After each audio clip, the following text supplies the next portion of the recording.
So oftentimes I get the question about underwriting a building. And underwriting a building simply means the criteria in which a building is looked at in a financial model for its expenses and the income projections for next month or next year, comparing that to what the owner currently has and he's operating it. The problem we have today is that most of the owners out there won't put anything down for payroll or won't put anything in a line item for reserves or miscellaneous. In running, owning, and operating more than 100 rental units myself, I understand what takes place and what a reasonable threshold for operating an apartment building takes.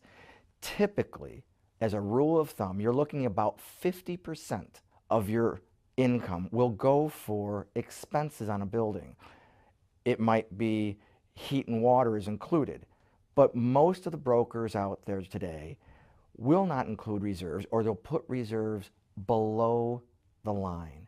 And we can get into that in another segment. But right now, what you need to do is put those reserves above the line as a true understanding of what that building's financial obligations are, and so that you're not having to put that out of your pocket, out of your profit line.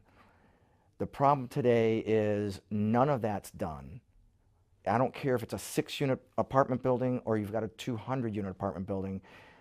A lot of the owners and those who are buying these properties have to look at that financial model and decide whether or not it can actually be financed when you bring it to a lender.